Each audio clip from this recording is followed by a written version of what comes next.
Welcome back to BS3MD. We are super excited. Our second in the new studio in-person guest. If you don't know him, you better, because you're wasting your life otherwise.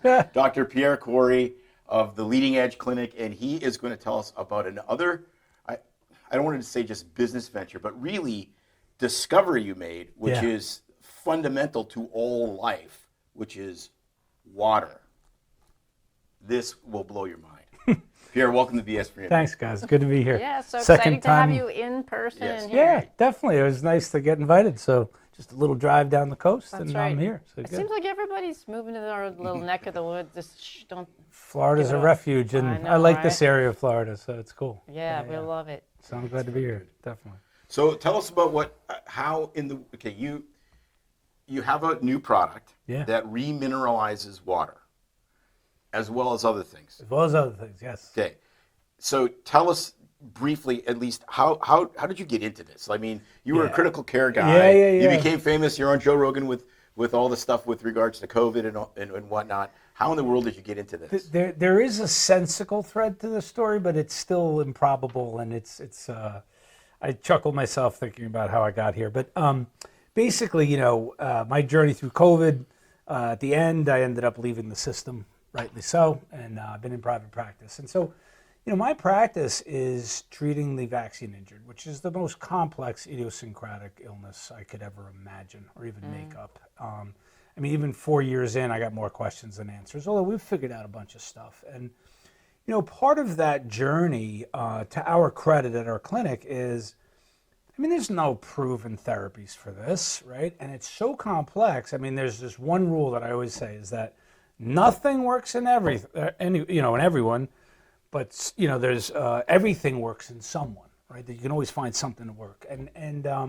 But navigating those two, it's just repeated therapeutic trials. And so over these 4 years, I've researched all sorts of different therapies, interventions, medicines, and I'm always on the search because you got to stay ahead of your patients. Because, I'll say we've helped everyone to some degree, sometimes very large, sometimes modest. But I have still a cohort that I've worked with for years that are really still struggling, and I've only been able to help minimally despite numerous attempts. And so what happened is, and I think you and I chatted about it a little bit, is that, the other thing that's from the beginning, when I started first starting to figure out how to treat this disease, right? You run into people like, I got something for you. It's a game changer. My patients are all getting better with, put them in a hyperbaric chamber and they're just right as rain. Really? So then I'd start sending some patients to hyperbaric, and you know what? Most everything I've been told works okay. It can be transformative in a couple, helpful in others, but a lot of times it fails. And the problem, and I don't want to single on hyperbaric, but that's a tricky one because that's a big cost and burden and time. And also I have patients that are geographically, rural; they can't even access it. So, Right. But that's just one example. But everything, we went down the stem cells, exosomes route, chlorine dioxide, DMSO, all sorts of repurposed medicines. And I would say we have a collection of about 6 or 7, when I say like high performers, meaning pretty good rates of response. But even when you get, like, for instance, ivermectin has the highest rate of response. The problem with ivermectin is that, let's say I get 10 people, 7 respond. Maybe 1 or 2 will be a large response, 3 or 4 will be modest, and then others will be minimal. So you still have a lot of work to do in terms of therapies. Okay, so that's a long intro to getting to the water. So back in August, I'd finished my book called The War on Chlorine Dioxide, which I just published a couple of months ago. We love Jenna, by the way. Oh, you do? Great. You have to connect us. Yeah. She has become one of our favorites. You should have her on. She's super funny, very That's smart. Jenna McCarthy that we're talking about. And Not she's, Jenny McCarthy. I know. McCarthy, I know. exactly. Like the funniest, her brain thinks like I do. I just love Do you reading follow her her stuff. Substack? Yes, Yeah. yes. Great, Oh my good for you gosh, I guys. laugh out loud reading her stuff. So Good, love good, to, yeah. good. Yeah, so that was our second book. I wrote The War on Ivermectin with her. And one of the people I had met during that long research journey over that year started telling me about this mineral extract. And it was funny because I was working on another series that I was writing, which we should probably talk about. It's probably the most transformative therapy that I've come across is actually low-dose sublingual ketamine for neurologic disorders. And that's something that we've been growing. Not the Matthew Perry doses. No. These are not psychoactive doses, daily little pulses. nobody's getting high, and we are seeing neurologic diseases improve, neuropathies, cognitive dysfunction, Parkinson's. We even have an ALS case of an improvement. I mean, that's a whole other big story. So I was knee deep in writing about ketamine, and one of the guys that I met in my journey, he started telling me about this mineral extract. And at first I was like, you know what, I'm definitely going to research that after this, and I kept pushing him off. And then my wife was talking to him and starting to learn more about the minerals, and I was hearing conversations, and I heard something really compelling, and I was like, what were you guys talking about? And then I started to dig in, and then I just like pushed the ketamine aside, and I've been deep in this mineral water story for 7 months. And I want to tell you about the background of this. So it was this Japanese scientist back in the 1950s meditating on a beach one day, and he saw a big rock with a tree growing out of it, no water, no soil. And he was kind of transfixed with that, and he started to think about, you know, it must be the minerals in this rock, and the water must help the minerals, the tree to take up the minerals. And he kind of always remembered that moment. And then a little bit later in his career, someone presented him with some vermiculite, because it's one of the most broadest mineral compositions. It has like between 50 and 80 different minerals in this one rock. So does that come up? Is that like out of volcanoes? Or Yeah, so like biotite is the parent rock or mineral is black mica or biotite. It's one of the it's a rock on the Earth's crust, and it's formed with near volcano, not only volcano activity, but he started to study this vermiculite from black mica, and his story is really interesting. He spent almost 15 years by himself, nights and weekends, like in a lab, building like furnaces, trying temperatures and acids and alkalis, and he was trying to somehow free the minerals from this rock, which is impossible when you think of a rock, right? So like even heating, and he kept failing, but he never quit. And he ended up succeeding somewhere around 13 or 15 years later, and he extracted this liquid solution of all of the minerals were sulfated. Now, sulfated minerals are highly bioavailable, bioactive, and they're all dissolved in this liquid. And he called it Themarox or rock extract. And it's funny because I was doing research trying to find a similar achievement in the history of science of like one man, one problem succeeding after almost a decade and a half, and you really can't find one in history. How about the Australian guy that fed himself H. pylori to prove that? Yeah, but that didn't take 15 years. No, I mean, the way people invent and find discoveries. I mean, a lot of times it's a burst of inspiration, or it's an improbable series of circumstances, or they have support. But this guy like worked by himself. His name was Asao Shimanishi, and so I was really inspired to write his story. But what happened after he succeeded with this extract is he started to see what it could do, and the story is amazing. What happened? So first of all, you add it to water, and those minerals bind with any contaminant in water, binds with them, precipitates, and settles out. It's called flocculation, right? And so it basically purifies water. And it actually uses the same chemistry and processes that nature uses to keep waterways clear. So if you think of like rivers, streams, ponds, fountains, springs, they're clear generally, unless you see some brackish, mud pond or something. But the minerals and the rocks that contain the water typically bind, and they have organic matter settle. That's how like humic and fulvic acids form. Aluminum is part of it. Aluminum is very abundant on the crust. And so he basically had this liquid extract that did the same thing that nature does. So you put like nature in your glass. So it purifies water. It also binds to 250 modern contaminants. And so like you can get this clear water. It also, I try to stay away from structure just because in water chemistry, it's a very controversial term. Yes. But you can say that it electrochemically orders it, like using this other Hofmeister chemistry, but it gives it a really, I think, a very clean electrochemical order. And I think it allows energy signals to transmit through the water more cleanly. And what he found, so not only water treatment, but then when he applied it to agriculture, it's insane what it does in agriculture. Like he saw like yields increase, immature plant ratios decrease, antioxidant capacity, pest pressure, even pesticide uptake was reduced when you use water with these minerals in it. And so like about 10 or 12 different outcomes. which there's no other agricultural input that has effects on 12 different outcomes. Usually you give fertilizer, they grow faster, or you give a pesticide and insects Right. go down, and even things like biochar, they'll affect a few things, but this like resuscitates soil, helps plants grow. And he had quite the heyday in Japan in terms of agriculture, water purification. I got to stay away from the health stuff, but in Japan, a number of doctors were using it therapeutically at higher doses, and they had all these protocols, and they were reporting. So was that in the 60s? This was 90s, 2000. So he succeeded in 77, got a patent in 85. His company started like the late 80s, and he kind of had to retire around the year 2000. So he had about 10 or 12 years, but his company still survives to this day, and that's who I actually get the minerals from. But about 3/4 of the way through the book, I was so fascinated and enthralled with what these minerals could do, not only in terms of potentially being good water for my patients, but agriculture, water treatment. And I know you guys use it at home. I drink it every day. I've been for a year, always treating my water with it, and so.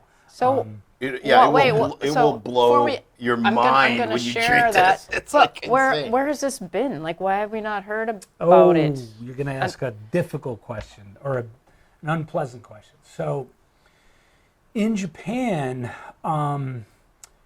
it hit some headwinds. So first of all, remember my book, The War on Ivermectin, it's about the disinformation campaign directed at ivermectin. There was one launched at this mineral extract in Japan, and partly I think self-inflicted, because what happened is there was a bunch of companies that were selling products with it. Some of the salesmen were making all sorts of claims, and they were getting in trouble for it. And I think it showed some threat. The ministry got involved, and then there were rumors circulating that it was toxic because it has aluminum in it. We could talk about the aluminum. That's a wholly misunderstood topic. But there was a disinformation campaign there. It has lived on, and they still have a good agricultural business. Like the Japanese, I was just in Japan like 2 weeks ago.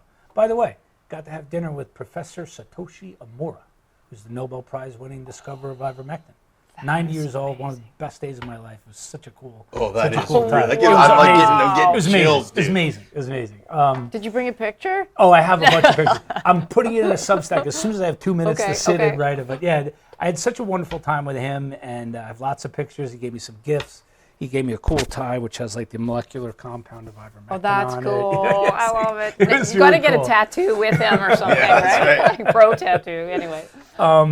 But in Japan, I also got to meet the company that still does this process of extracting the minerals from rock, and so that 1/3 of their business there is agriculture, 1/3 is water purification, like that, and then in Japan, 1/3 is mineral baths. So, have you ever taken a bath? You should try Yes. a bath with the No. minerals. So here's the product, Aurmina. Yeah. Is this how they sell it in Japan? Is it called? No, Okay. there's actually there's probably 30 different products in Japan. Different brands. There's probably Right. 5 big ones and then 20 smaller ones. But yeah, they have water purification products, agricultural products, which we do too. We're also getting into agriculture, and that's been fun. We're doing some controlled trials this summer, and that should be exciting. And then I'd like to make a bath product. It has to be probably higher concentration, because to do baths with this, you'd probably have to put in a fair amount. Quite a bit. So, okay, because I know that I'm thinking of my best friend who always says, please dumb it down to a 7th grade level. How do you get minerals from rock into a liquid? This is liquid. So you'd have to ask him after 15 years. No, Okay. but really it's heat, water, and sulfuric acid. And that's what he finally arrived at. He tried many different compounds, acids, and alkalis, but the combination of the sulfuric acid with the mineral content in vermiculite, because black mica this is getting geeky and geological, but Right. black mica is this highly compressed rock. Yes. It's like impenetrable. But over time, with geological weathering, which is sulfated rainwater over who knows how long, Right. hundreds, thousands of years, opens that rock into vermiculite, which is more porous. So water can enter in nature. That's how Right. that's how the minerals actually enter our Earth and planet. Right. That's a Spring natural water. Right. Yes. That's the nature one. Is water does that. What he did in his lab is he discovered that he could accelerate that process by using sulfuric acid. And so when he did that with certain heat and pH, remember he had to experiment for a long time.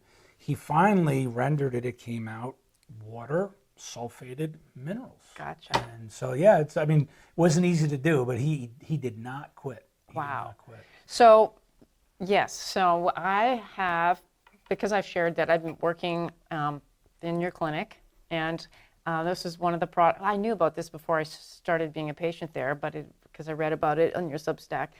But I hadn't tried it until my nurse practitioner to India said, "Okay, you got to get on the Aurmina." And I'm like, "Great, one more thing to do." And so I bought this, and yeah, you basically take it and add. You work your way up, right? Well, people who are sick. I mean, here's the thing: most people tolerate the water just fine, but in our patient population, who are like I said, quite complex, quite ill, there is a small cohort. And our theory is that the water really promotes, although I'm not allowed to say this, but we think it probably causes some sort of acceleration of removal of wastes and or metals. We think that's a hypothesis. Right, I have to right, be very careful because right. I can make claims, Yeah, but right. we do see that some patients don't take kindly to it. So sometimes we go like here, the instructions are 1 teaspoon per gallon. That's what Correct. most But people use. Yeah. I know that it says work your way up. Start with maybe a quarter to Quarter a half teaspoon, per yeah. gallon. Work your way up to a teaspoon per gallon. That's what we've been doing. Yep. And then we're going to show a picture. I took a picture to show what Yeah. it looks like on our counter. So I bought this 2-gallon jug from Walmart. Look at that. Filled it with like water filtered from out of our sink. Sorry, not sink. Out From of the the fridge, refrigerator. And then and so then I put that is 2-day-old water sitting there after 2 teaspoons. And the sediment, as you can see on there on the bottom, is frightening. It's this yellow chunky looks stuff like that looks like pollen and junk. That And it looks- smells, the lid's open, and you can smell the chlorine off-gassing. So that's frightening. When I first did that, Which, by the way, the minerals bind chlorine, so that's one of the things that'll bind and drop out of that, and it binds anything else in the water. And I'm gonna answer so like a question. hormones, Yeah, yeah. chemicals, pesticides. So the So stuff on the this- bottom. so this water- So the stuff on the bottom. For wait, Alex Jones will not turn the frog skin. No, no. But Just So wanted to it make sure. binds with pretty much everything you worry about in the water. PFAS probably not, but we generally recommend a carbon or charcoal filter, which Right. that gets rid of that. So that's what I do. After that, yep. I take it and then run it through a Brita Yep. filter, and it comes through perfectly clear. And then that little bit of last sediment, I know it says on there that you can drink it if you want to filter. I don't. I wants chuck to? it out. Yeah, I wants to? like get to the. The reason why you can, although we generally don't try to tell people that, but it's because it's complex, so it's not absorbable. It would just pass through. I But got who enough wants to trouble drink with that? I got enough trouble with my gut. I'm like not drink it. So I toss it, and then it goes through the Brita, and we are both blown away. Like how it tastes even better than where we used to live in Oregon, and we had our own well water, and people loved it. It was like better than bottled. It was better than smart water because it was like a natural aquifer spring. And so this is amazing at how it tastes. It's a bit of a process, but I'm thinking we're putting it in our body. We're worrying about nutrients and food. You got to care about what's in your water. I want to When bathe, you so I think do about want to it, shower right? and bathe Yeah, yeah. in this now. Oh yeah. Some So they people do love bathe the in it. baths. Oh yeah. Well, that's a lot. It's funny. That's a lot of. I could quiz you guys like an attending would and see if you get Oh, this no, right. please. But I won't do it. Please But don't. it's funny. But I've been doing this. I've been turning into like a little bit of this Socratic method. But I've been when I talk to people about this, I say, okay, what are the only 3 material things that everything alive requires to be alive, right? And so if you ask a 7th grade biology student, they'll say carbon. Oh, I was going to say. One is carbon, Yeah, right? So oxygen. everything alive has carbon. Oxygen, no, right? There's a lot of anaerobic. There's things that can live, right? Yes. So these are the full requirements. So it's actually carbon, water. Everything alive Okay. requires water, and minerals. That's it. To be alive, everything requires carbon, water, and minerals. So when you think about it in that way, it's like this is so foundation to all of biology, right? Study of living things. Mm-hmm. And that's what I see. I mean, we have seen studies where when you water the soil with this, the microbe count goes up 22 times. Like it fuels microbes, plants, animals. So it's like it's foundational across biology. And what I think we were talking about this a little bit before, but one of the other things, so this journey that you asked me about, right? So here I am, doctor in a clinic, figuring all this stuff, and suddenly I go into minerals and then water. And now I'm like a little mini expert in modern water processing and treatment. No kidding. Like what you just showed with your, Yeah. what is that stuff coming out of it? And I learned a couple of things. So anything that falls out of your water, anything that falls out, is basically something that would not have been in a pristine mountain spring. No, it would not. In 1850, before the Industrial Revolution. And if you treated any water you found before 1850, it would stay clear. Nothing would fall out. So what's falling out... other than the cholera. Yeah, exactly. Well, actually, you're right. The cholera would fall out. Any organic matter, if there was collections there. But what is fascinating to learn is that most of that sediment is not toxic. It's not endocrine disruptors and pharmaceuticals and all that. That's only about maybe 0.1, less than 1% could be potentially toxic. Although, as you know, a lot of things aren't studied. All the other things, anything that falls out is something, it's man's fingerprint. So it's a compound that probably has an innocuous name, could be two minerals, an oxide, a carbonate or something. Okay. But it doesn't exist like that in nature. So it's industrial activity. Yep. And so it doesn't mean it's harmful, but it's just not supposed to be there before the Industrial Revolution. It's nice to get that out. And what I like to think about this water is it brings water back to approximate of a state that long sustained humanity before the Industrial Revolution. Right? You get to pull everything out, and you get like a really good mineral water, like a good volcanic Water mineral as water. God created it. This So- That is you know what what you're doing. I would like- You're making water great again. I haven't thought We gotta- about that. we gotta, like, Wait, hold on. we gotta, Is like, that- Waha or I was going to something say, like it's that. not Waga. Wawa. It's not Waga. It would be Mwaga or Muga. Oh my gosh, it kind of sounds Japanese. Yeah, exactly. NWGA or Moaga. something. Moaga. That's what you should have called funny. it. I like that. So Or Jersey, Mwaga. yeah, geez. Mwaga. I I like wonder it. about I'm curious, to like take that crap at the bottom and have it tested, although I'm sure a lot of people that work at water treatment Well, plants could guess what That is. was like the first thing I wanted to do.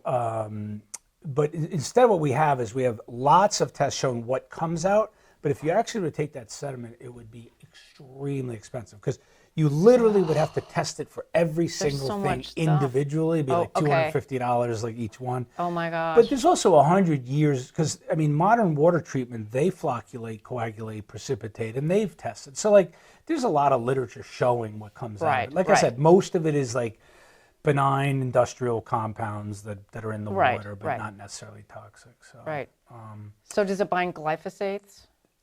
We don't have that test yet. We're waiting on it, and we're waiting on microclass. But if you go to our website, I mean, just an immense thing. Pharmaceuticals are a weird thing. I mean, that's increasing in the water. There's a lot of pharmaceuticals in there. And you know what? One of my theories on that is, remember I was talking. You guys probably know this. I was talking to pharmacists. So everybody's worried about the the expiration date, and those expiration dates are so rigid that I was told 22% of all pharmaceuticals are thrown out each year. Yep. All the pharmacies have to dump them out. Yep. So like we are wasting. And where are they going? Yes, down the toilet. And recycling the water. It's true because people flush it. If they don't want to take it back. That is, you It is thinking about wasted. that is really crazy though. And sounds like it's benefiting someone if it's getting thrown out and they have to buy more all the time, right? Yeah, and what a actually sales funnel. expires though? No, I think those are very conservative, meaning those things will last. They're still active. this is for not far longer. cheese. We have old drugs in our. They probably still work. Yes, Yeah. they do. Some of them are not as potent. Yep. Like I Yeah, won't like say I the swear, like names. no, I've had leftover. Like you got the leftover Percocet from a knee surgery. Like 2 that's years 5 later, years, 5 it years works, old. but I don't know that it's as potent as it was. Like Right, and antibiotics. I mean, I think that they seem to Maybe work they the lose some same. potency, Yeah. but I know that they last far longer than those Correct. expirations. I'm not saying this isn't professional No, advice to no. take old pills, but Right. it's the reality. Yeah, exactly. Wow. But the story gets even wilder if you guys want to hold on to your seats. Oh, Absolutely. absolutely. Because Okay, so here I am. I know this is like. So I write this Amazing. 50-chapter book on, I thought it was minerals, then water. It's called From Volcanoes to Vitality. And having studied modern water treatment, then I got really into agriculture, and I started studying agriculture and all the things this could do for agriculture. And then the problems with agriculture, right? The NPK fertilizers and that book concludes with a theory, which I think is valid. Again, I'll bring it out to the public, and they can do what they want with it.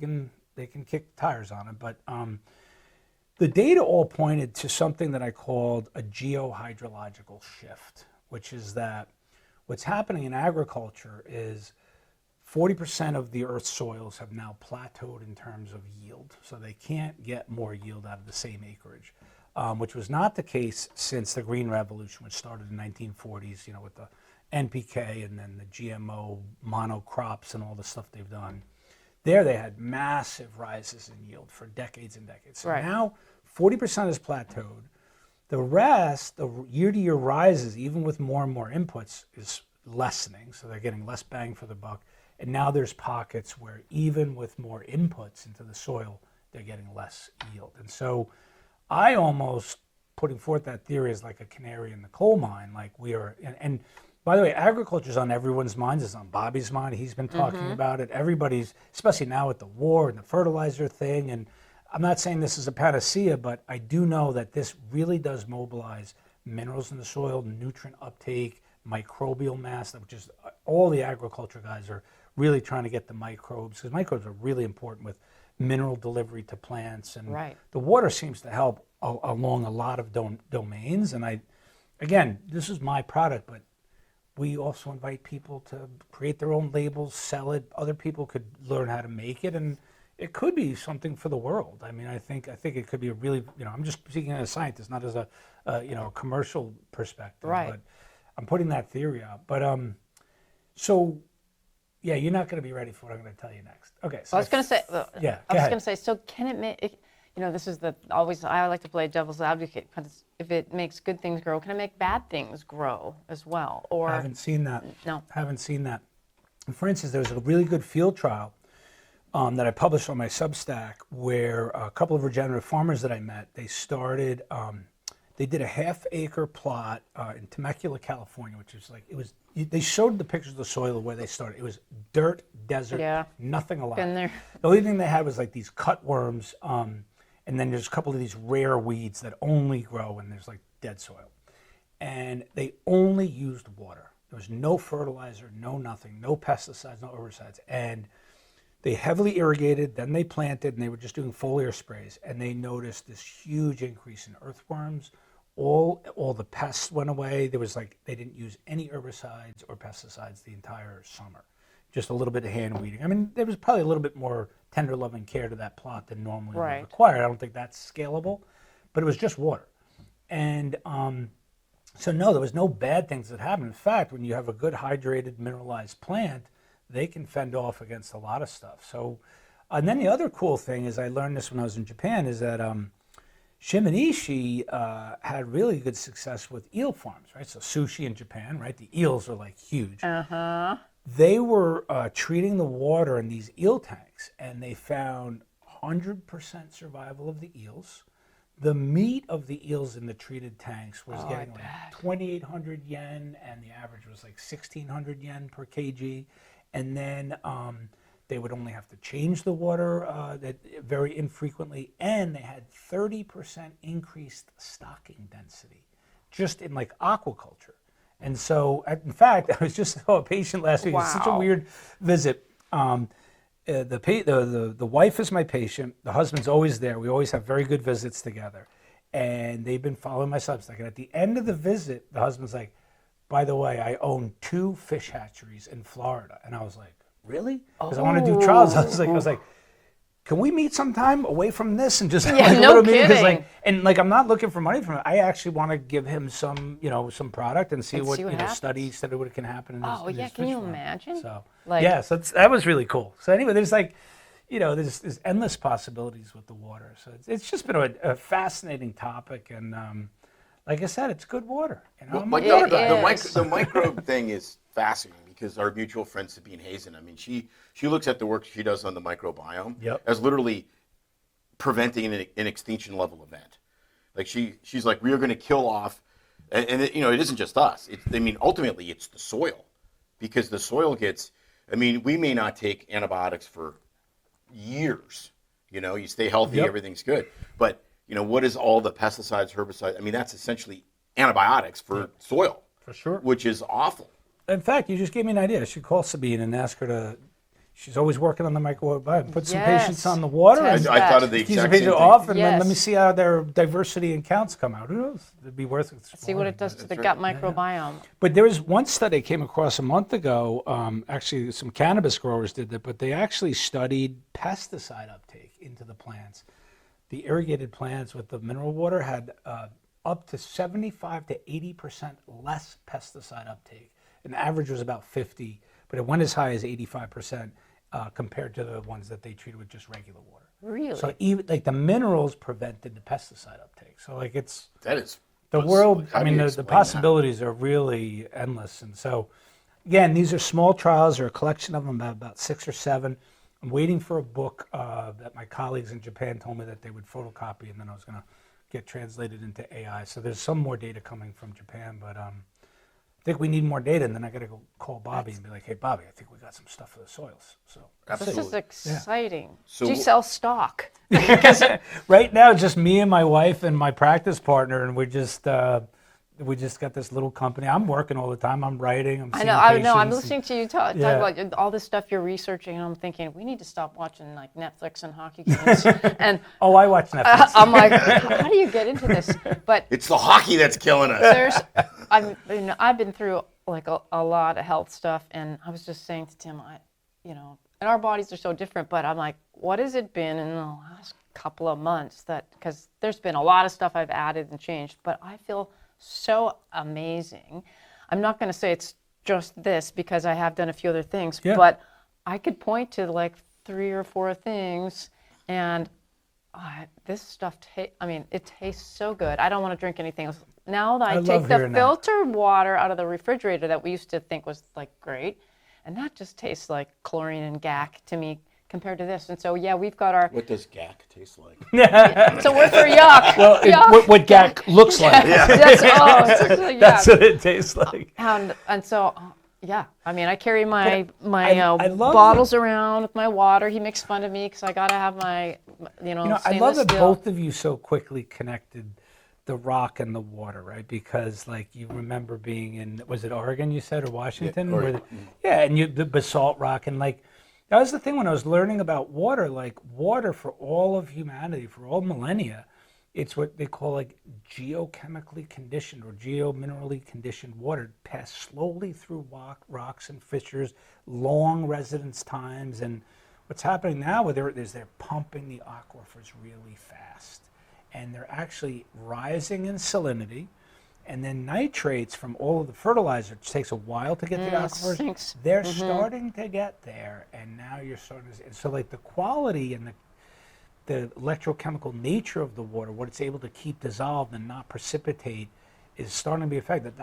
My shift theory is that it's not a problem with the fertilizers or the glyphosate, it's the water. That's Right. the control layer, and that's where, because if you look at agriculture, they're obsessed with carbon, getting more carbon into the soil, anything that stimulates carbon, freeing up Yep. carbon, more and more and more of this Yep. adding to the soil. And I'm starting to, from when I looked at it, I was like, no, I think you want to start with the water, and then the rest I think could improve. So Well, what you said, and I saw the picture and on their Substack writing about the tree growing on the rock. yeah, And then when you said it again, it made me think. So our viewers know, grew up in Canada. I'm from like the way north, and with different rock formations of the Canadian Shield. But I've seen that before, and I never really thought about like how is this tree, this pine tree, growing in this Yeah. rock thing.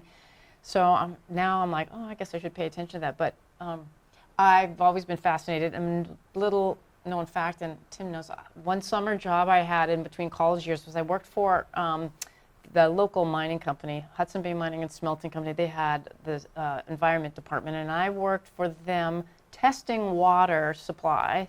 So me and this other guy would drive around in the Suburban, and we would check like all these different waters in and out, are different these places. like natural surface Naturals, waters, like ponds and Yeah, streams? we also got to test like the sulfites in the air and where they dumped all the slag and all the nasty wow. stuff. But we went to actual natural streams because they were worried about their effluent and effluent. And then I would be in the lab when we were measuring all this stuff. And plus, just growing up and with the stuff that we like to do and hiking in the mountains in Canada and the Rockies and tasting yeah. that natural, like you know that the minerals in the rock are doing something? You know, there's an interesting story, not to go to doom and gloom stuff, but just showing like how these changes are happening to water. But and I don't want to name the brand, but there's a very well-regarded brand of bottled water. And one of my colleagues who I've become who's kind of helped me with the book, who's kind of very much an intellectual guide in actually both books. He's the only importer of these minerals. He's worked with this Japanese company, knows mineral science like nobody's business. But he told me like 20 years ago, when he was on the road, he would always buy this one brand of water. And when you added the minerals, clear, never changed. Now, turns yellow, Wow. precipitates. Well, I think I know From what a brand that might be because you I might used to be. buy it because it tasted very good and the best. Yeah. But I'd be curious to try that now and get one of them and then add some to it. We could just Well, do a show I'll- and mess with I'll bottled do a water. positive. Yes! So- oh, so- have you tried that? Different kinds of bottles. So I was just about to tell you the story. So like probably the first week, then me and my wife decided to start this company, and we got the website. We were all excited, and I was like, "Hey, let's go to the grocery store and buy all the brands." So we bought 10. We started with sparkling water. We were at Whole Foods, 10 different brands, lined them up like this with a Yeah, glass next to yeah. each one, filled it, put the minerals in, and waited till the next morning. Only one out of all 10 stayed clear. Only one. Totally clear. And was really weird because I'm like a soda water So addict. vodka? What was I drink it? nothing but soda water. I love soda water, but I've never had a preference. I don't care. I'll just drink whatever there is. My wife was particularly insistent on always drinking Saratoga. You know, the Yes, beautiful yes, blue bottles. Guess which one stayed clear? No way it was. Really? And now it's gotten so bad because when we go out to dinner, she'll be like, "Do you have any soda water?" She'll ask, "What brand do you have?" If they don't have Saratoga, she's like, "No." Or sometimes won't even drink the water. It's like bizarre. She's like stuck on it. It's like, okay, so I'm just thinking now I'd be like that person that wants to bring my my That's my dropper wife. That's my wife. and add it to that. She brings what. The problem there is But you then don't how do you have know- don't have how do you time for it to control- No, settle you and don't. precipitate. But she just likes adding it to her water. And she We just need drinks to. it. Because I followed what it said, and it said if you're doing RO water, I mean, you can drink it within 15 minutes, Yep. up to 15 minutes, but depends on how bad your treated water is, up to 72 hours. So I've left it 72 hours. and Did you it- notice the and it difference gets- between 48 and yes, 72? Yeah. Yes, it hit 72, and I'm like, And- oh. and And, there's a- some days it changes, like we there's- talked about. And that's the thing. Maybe I should put something on the website because I really should. You almost want people to become their own like little water chemistry testers, right? Because a couple of things you want to do wherever you live. Because I've traveled and used these in different places, right? Very different results. Oddly, where I'm from, where my parents live, Manhattan, New York City, quite good water. Really? Very little sediment, actually. Yeah. And Interesting. and actually, New York is famous for its water. But remember, what did I just say about Saratoga? Where's Saratoga? Yeah, it's It's a New little Yeah, upstate it New York, is. and True. the water that they get from upstate, it's typically always been considered really good water. So We should, we So- should tell our favorite distillery owner because when we toured, it's fascinating. Oh, They- yeah. They have to spend so much time purifying the water before they can make booze because Yeah, the water in yeah. Florida is so bad and so overtreated because it's swamp. maybe they should try that and see if they get better booze out of it. Yeah. Starting with good water, but I'll be the but tester. what you said was really interesting, is that people, if they're really interested, they should see what it looks like. Take a picture, 24 hours, 48, 72. That way Yeah, I you need to know do how that. long. My colleague, who imports it, he says that at 72 hours, 99% of anything is out. So like the max is 72. Right. You don't have to go after 72.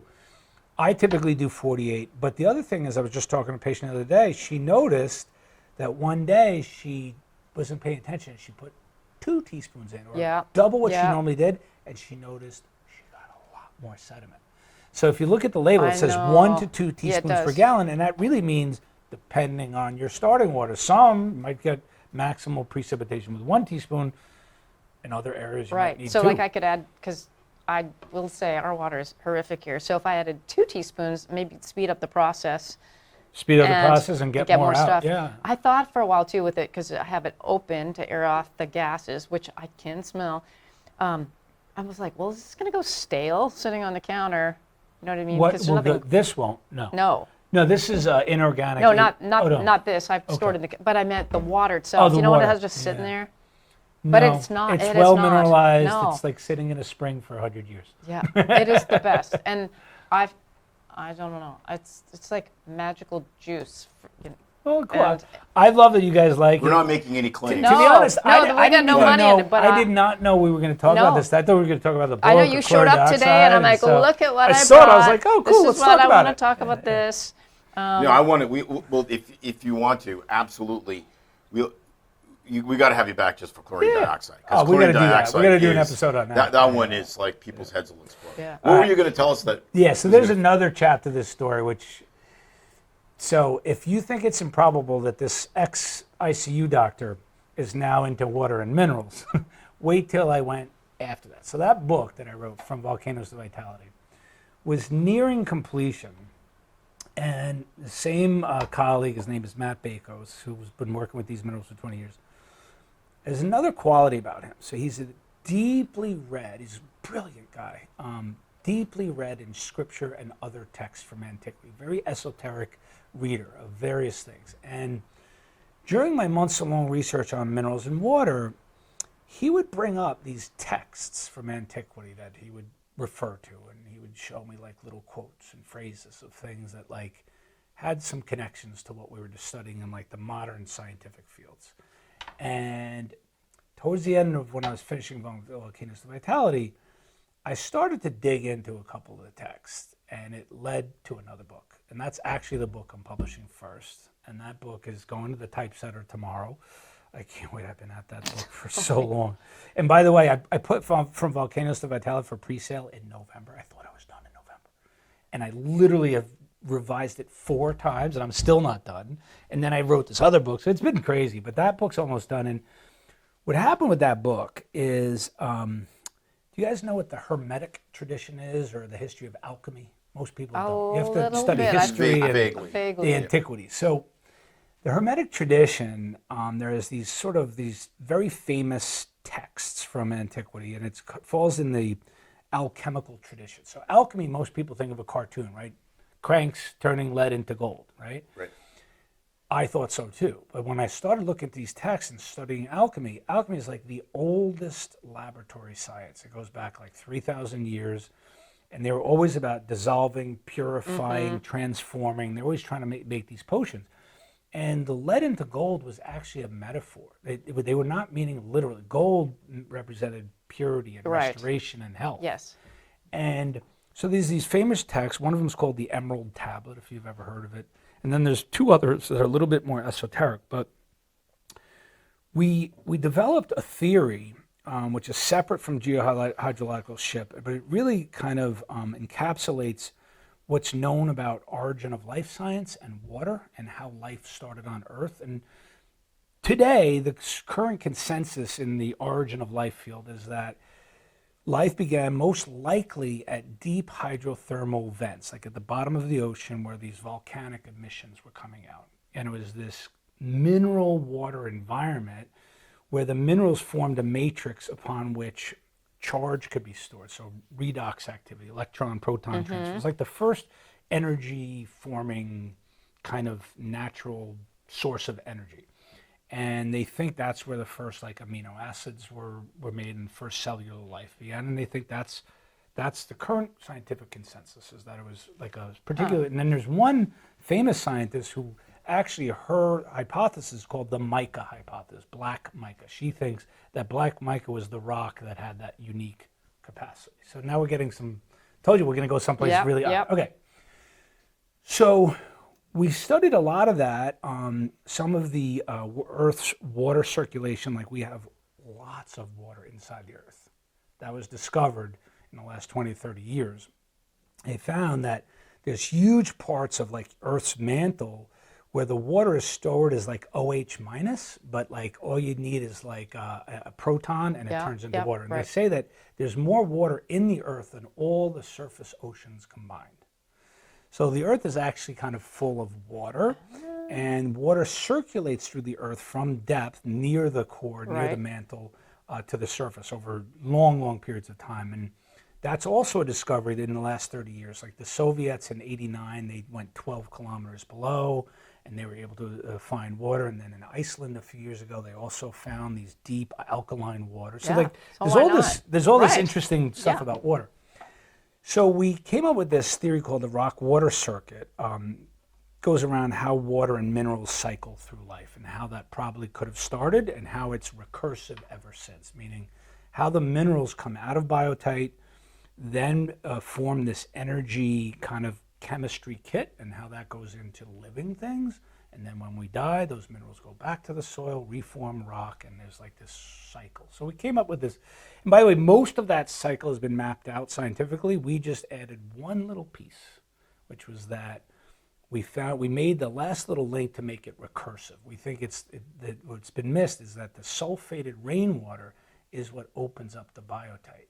So like the whole cycle ends with the reformation of rock, but no one's ever really pointed out that the same chemistry also keeps it going. Anyway, the point of that is that theory and some of the chemistry in it, we found like really precise, very precise descriptions of how that works in symbolic terms. So again, I'm going to have naysayers, I'm going to have people who say that I overinterpreted.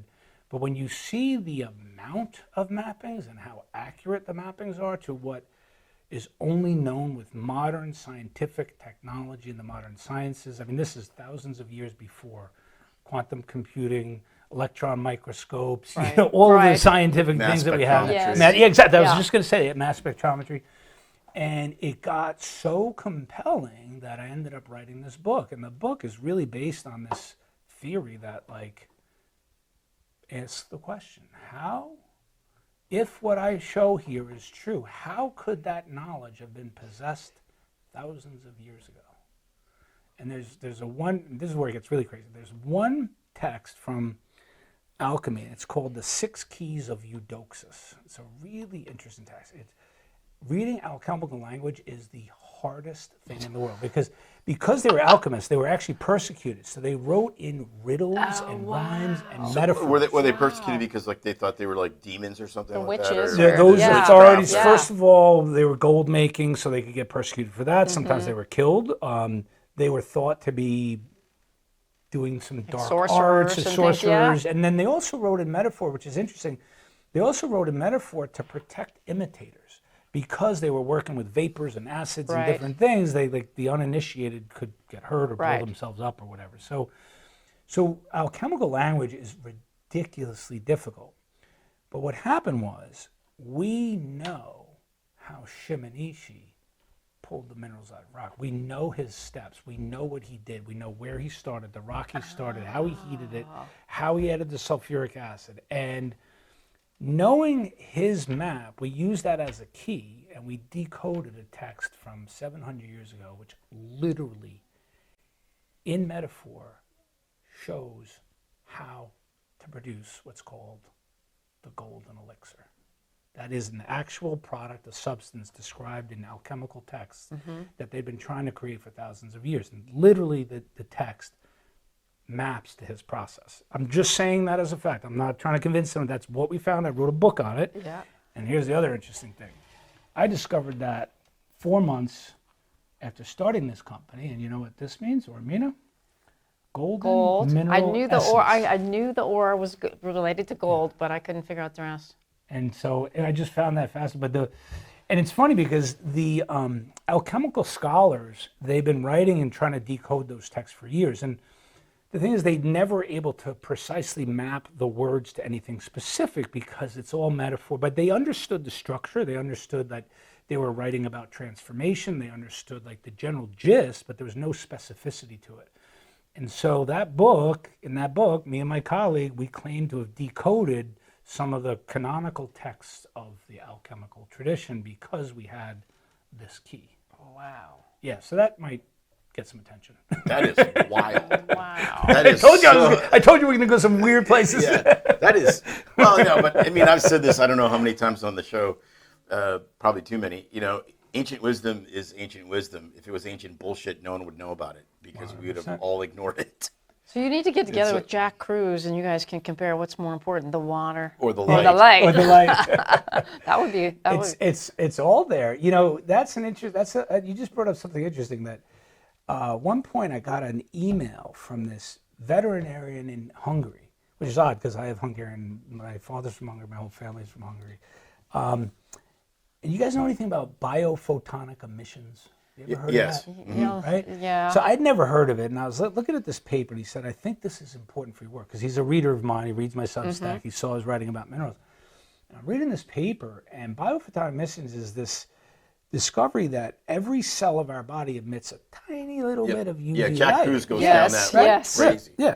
And that was my first exposure to it, actually. And what was in the paper and what this guy was saying to me is that the light is so weak that for it, and what had happened was physiologists, they came up with the hypothesis that, you know how we typically think that organs and cells communicate with each other with chemical messenger, right? You know, hormones, we secrete and all these things. But they saw organization, coordination among cells that was far too fast to be explained by chemical messaging. And so that was their thought, is that this Right. UV light is one of the ways in which the cells coordinate. And what this paper was saying is that the quality of the water or the fluid around each cell, around the membrane, like if there's any sort of NORS or what I would call chaotropic water, there's kind of, the chemistry of water is it's called cosmotropic water or chaotropic water. That deals with the electrical kind of signaling ability of the Right. water. How And pure so it if you is. have like not good water, all of those communications are degraded. And so like at one point I started to toy with this theory, like, oh, maybe that water is helping our cells signal, like, or good water can do that. I Well, don't want to make right. claims about that. No, but it's why an not? I interesting mean, theory. look at what are we made up of mostly? Water, Water. right? Right. Yeah. Exactly. No, but- I think you're 60% and I'm 55 or something like that. Yeah. Remember, like women are always like got a little more water, or maybe it's the other way around. I can't remember. Well, but then you know it's interesting because you brought up the ancient texts, and you know we're Christians, and you think of the living water, drink this and never thirst Thank again. you. I am the light of the world. I You know, talk about that. Yeah. all of it's funny because I've found this as we've been on this journey and talked to so many different people. You know, we kind of almost flippantly sometimes look at those quotes and we just think, okay, well, that's just a metaphor.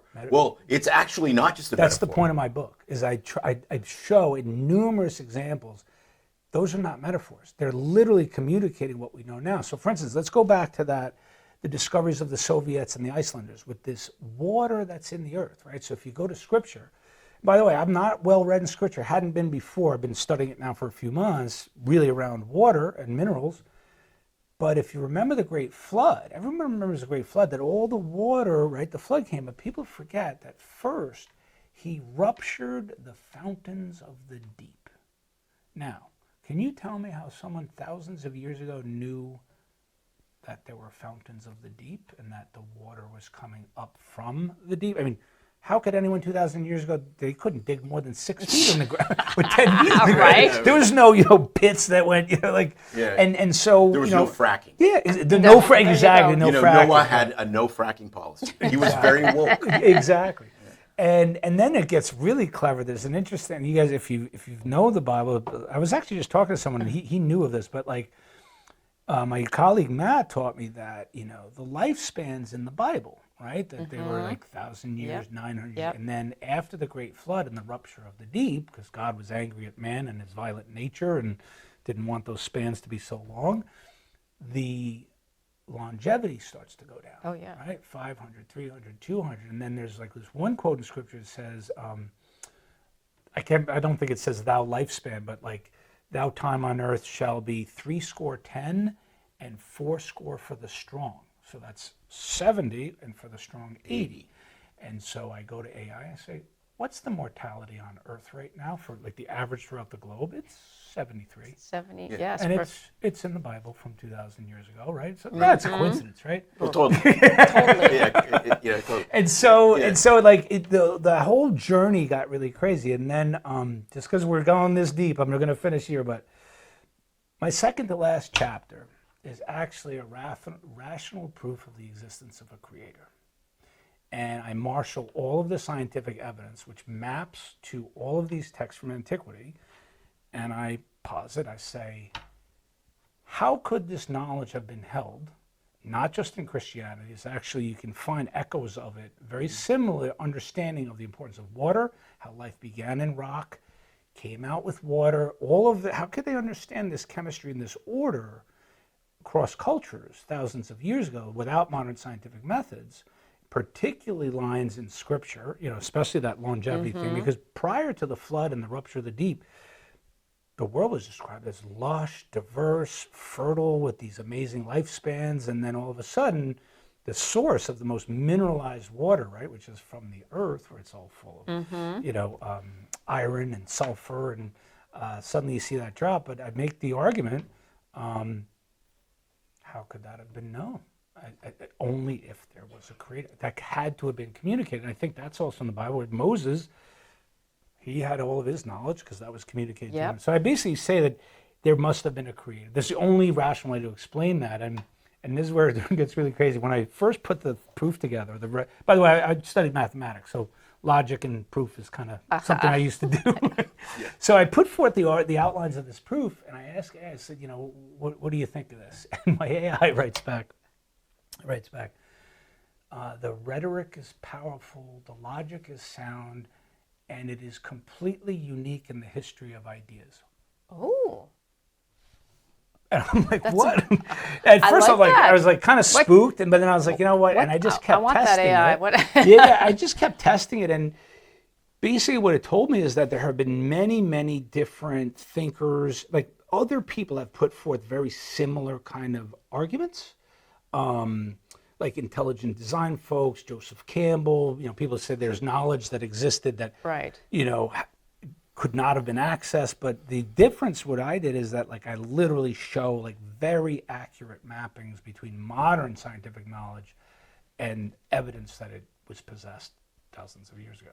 And so that's where this little mineral project led me to.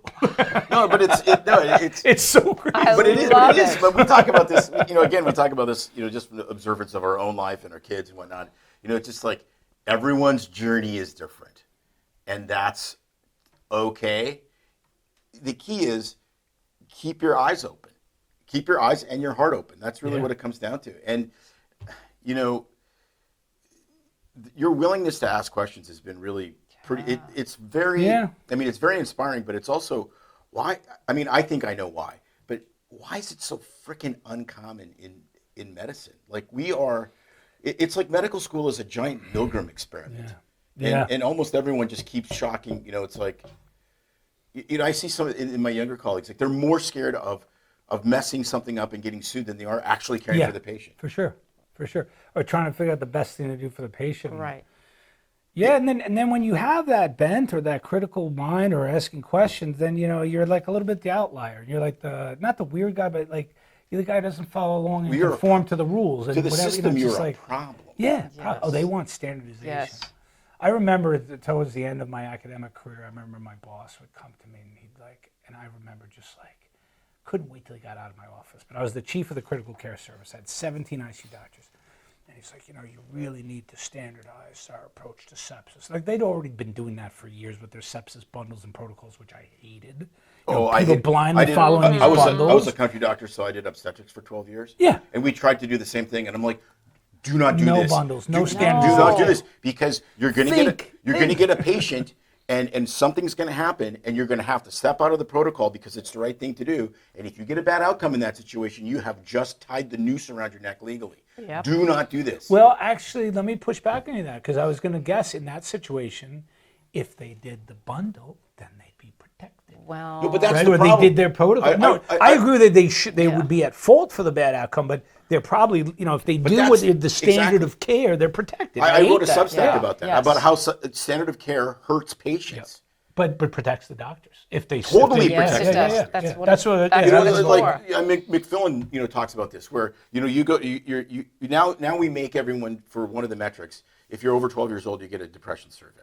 Okay, well, it's yes. Yeah. Trust me, I've worked in the metric system for a little bit, and that's why I do urgent care and why I'm slowly. So a beautiful, happy kid comes bounding into the office, and you got to do a depression survey. 100%. Our son, I remember going with him because he needed to get his allergies, off the list, and it was the first thing I did. The pain is the sixth vital sign.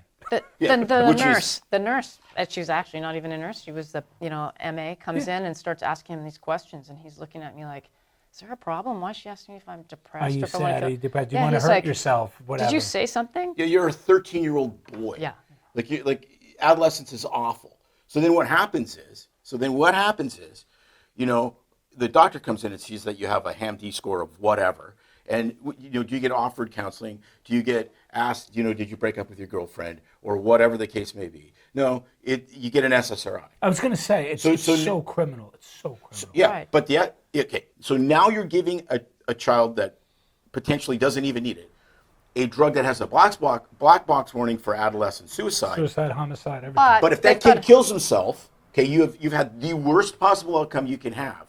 But the doctor's protected because that's the standard of He care. saw it, identified it, treated it. Well, Tried to. and doesn't even mean he was, back to your point about what happened. Did grandpa die? Are you going? Yeah. You're just like in puberty. So that is in your chart now, which has consequences for if you're in the military. If you're right, they see that and you're blacklisted. But It here's is the just thing, ridiculous. We don't push back as an individual. Pushing back on like a systemic policy, it's like it's like trying to turn a battleship. Yeah. You just can't do it. It's so massive. But like, pain is the sixth vital sign. I remember I was in pulmonary clinic in Right. New York City. Right. Patient's coming to me with COPD, and the nurse gives me the chart. She's like, "Oh, the patient's reporting a pain of 7." I'm like, "They're here because they can't breathe." Exactly. What do you want to do with a pain of 7? Well, give them opiates because that helps when you can't That's breathe. right. It works amazing. They'll have absolutely zero pain because they won't be breathing. Well, do you know where that came from? From the pharma companies, they wanted anesthesiology. Do you know who actually coined the pain is the fifth vital sign, put it out there as a standard? It was Sackler? No, it was not. Good guess. It was Joint Commission. Joint Commission, the single biggest entity that approves the most hospitals, gives them the stamp They're of the approval. ones who did the. They're that was the ones. quality It was- metric. It they was wanted. It was in 2000. Please tell me. I can't remember, but I think that stopped after Nope. the oxy. No. It's Nope. still Nope, we're still every assessing. single- Oh, I Go was to- just in go the to- hospital go to in our- They ask you if November. you're in pain. Oh yeah. Take your Well, do I vitals. look like I'm in pain? What's your pain level? I thought after the opiate epidemic, they took the foot off the gas. No, I got so pissed off at this because she goes, yeah, well, it's like a 9 or a 10 now. I'm like, you're not on fire. I actually said that. I know what because 9 or 10 looks like. It doesn't look They're, like they're that. texting I've in had your a kidney office. stone, and it was a solid 6.5 because I could imagine And I worse couldn't even things. sit straight. Yeah. I've opened my mouth and said something sarcastic like that a few times. Unfortunately, it's just like, how can it be 10 out of 10 when you're like texting? And I said, your arm is not cut off. Unbelievable. But anyway. That saddens me about asking kids the depression scores on every kid. It's just terrible. What are they going to ask? A gender assessment on everyone? Do you feel like a boy or a girl or wearing a dress today? Well, they Are gonna do start that. to- Everywhere we that's go, next. right? It is everywhere. But that's been our Everything thing. I Like fill out. we've been beating the hell out of the American Academy of Pediatrics Oh, yeah. because it's like, why would you trust anything that this organization says when they're the ones that are supposed to give guidelines for the care of boys and girls and they don't know the difference between a boy and a girl? Well said. I'm like, it's like, that's why we did it. That's why we did an episode, an entire segment on the word retard because it's just like it has to come back in the vernacular because it's the only thing that describes this behavior. Yeah. No kidding. Yeah. It's Wow. crazy. Well, Anyway. we love this. I'm so glad. People can find it just by going to Aurmina.com. Aurmina.com. Yeah. And Liquid And don't gold. forget the plants. Primora That's Bio. right. We have the This, one that's for plants. You need to communicate with Sabine. Yeah, I'll call her. I'll That's call a her. real Yeah. no-brainer. I'll see if she's willing to do some experimenting or. And so in seeing your what this- spare time, you're still heading up the Leading Edge Clinic. Yeah. It's Yeah. I've looked and saw how many new practitioners you Yeah, have yeah. under there. I'm a patient, and I've told our listeners that. I told May with the experience that she's had and the research she's done, she should be working for you too. I give always- myself could always look for a someone if you- residency in histamine mast cell. We could use someone like you. Spikeopathy or whatever we want to call it, Well- damage from COVID. We could just, that's another I show. just call it COVID fuckery. But Yes. Well said too. I like that. Yes. COVID fuckery. So, that's well, been I'm great glad. working there glad. as a patient. Good. I think, as you know, with what's happening with cancer and the the people that are suffering with what I've been going through and have no idea, it's just going to keep growing, and no one's really talking about it now. It's like, oh, COVID's over, it's a cold or whatever, but the damage is huge. It's And just to get another stab at that system, but in 2 years ago, 2024, I was reading an article in a magazine, and they said that the government had committed $1.2 billion to study. Remember, long vaccine injury doesn't count; it doesn't exist. Just long COVID. Right. Long COVID, 1.2 billion, and at that time in 2024, only 4 trials had been designed. None of them had enrolled a patient. Only one was ready to enroll a patient. You know what that study was for in long COVID? Paxlovid. And to this day, now it's 20, I still have not heard of a study coming out of the government which studies the therapy. And I'm not even waiting for it, because if they're going to start with Paxlovid, just stop. Just stop. Right. I mean, here's the thing. They're just so brazen. Like anyone who, with 2 brain cells and half awake, who thinks that what the government is doing and how they're completely controlled by the pharmaceutical industry, takes any vice or guidance out of them, it's shocking to me. No, well, patients come in because they heard the ad, if it's COVID, Paxlovid, right? And so I said, look, do you understand where this drug came from? Well, it's a COVID drug. I said, it's a repurposed HIV. Yeah. It's 2 repurposed HIV drugs that didn't work for HIV. So Pfizer pulled it off the shelf, went, isn't it killing people blew with the HIV? dust off of it. I think it was even killing people with HIV. It was one. well, no, remdesivir. those weren't. No, No? those weren't. No? No, I think it was remdesivir with That, Ebola. oh, yes, Yeah. that Yeah. story. So That's It's the right. same story, but Gotta just get my different. info- Different get drug, my different disease, information but right. you get the Yes. drill. Yeah, Yeah, exactly. it's like watching an episode of Matlock. It's the exact. right. They just changed the Yes. the characters. But and they go, really? I said, yeah. And I said, it causes rebound. You know, maybe if they're going to wheel you into the ICU, you're sick, we would throw everything at this, but you don't need anything. Right now you have a cold. The sum total of the Paxlovid evidence base, after all the fanfare, is like there's maybe a tiny signal around high-risk people, but in the average person, nothing. It doesn't work at all. And I still remember the first time it was announced. It was announced in November of 2020. I think it was November 2020. Just boom. I think it was like huge headlines across the media. Something like, 88% reduction in death with Paxlovid. That was literally a PR campaign when it first came out. And then after all the dust settles, the billions of pills that they sold, like, you look at the data, this stuff doesn't work. It just doesn't work. No, but what worked? Because we basically, one of our residents, we helped them start this clinic, was monoclonal antibodies. Yeah. If you had the right, I never used them, but I'd heard Yeah. We used them. We We had treated the about whole 1,000 state's patients. worth. Yeah. We had the state. Yeah, no one in whole Oregon state. wanted to use it, or they used it incorrectly. Yeah. So they'd go to our local our hospital. clinic, They we go, got- "Oh, you got COVID. Come back in 4 days." It's like, no. You know, You treat the patient when you make the The diagnosis. sad thing about that, because I was just using repurposed drugs. I was on the phone and texting, and that was before I had my clinic during the heyday. But what's really sad about the monoclonal antibody story is I had a couple of patients a few years ago who had phenomenal responses in their vaccine injury to monoclonal antibodies. boy, Like, that did would be really, really well. Interesting. They got like 1 infusion, and when they tried to get more, it was like should have gone, not, and they could not get it anymore. And so it's just sad. Yeah. Be another tool in the toolbox. That would be but- a great tool. Yeah. I mean, we Oh, had yeah. when we left that clinic, we had probably $200,000 worth of monoclonal antibody Yeah. that the state just gave us Yeah. because that was Yeah, part of yeah, the yeah. program that we could not use. Like, it was essentially illegal. Like, they go after your license if you Because they removed the removed the approval emergency for it, yeah, so approval just for like it. probably because it worked.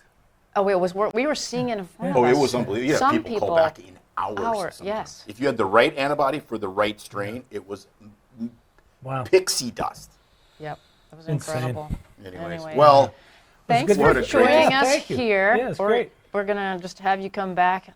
Hey, if you want your right regular, up if the you want your street. regular show, and we can talk about yeah, let's do so many chlorine things. dioxide next Yeah, time let's because do that that. is a really unknown, amazing. And then again, the war on it is like the. And also, I first heard about chlorine dioxide 4 years ago. Looked into it. I was like, this is nonsense. Threw it out. I was just like, I couldn't figure it out because I was reading these books about how it cured everything and it was so great. And then I went to PubMed and I tried to find a paper that might make sense. Nothing. Could Wow. find nothing to show that this was credible. I'm like, how can it cure everything? There's nothing in PubMed. that's why I wrote a book. There's a reason for that. So There's a- yeah. Okay, so that's for I love that That's teaser. for Yeah. that's the perfect Well, cliffhanger. until that Definitely. next time, thanks for being here. Awesome. Thanks, And guys. That was fun. yep. Yeah, it was All very right, fun. everybody, thanks for tuning in. Share this episode. Check out Aurmina, because I'm going to keep pumping it, and I'll buy stock when it's available. Yeah, there you And- go. Always keep yourself BS free. Yeah, that's right. It's no secret that medicine is a bit, uptight. That's why Tim and I created BS Free MD, to mix things up a little and have fun in the process. Besides, we are having these exact same discussions all the time, so we thought we might as well invite everyone to the party. If you really like us, you can get plenty more, and maybe see one of Tim's cool tattoos on our Instagram or Facebook pages at BS Free MD. See you next time.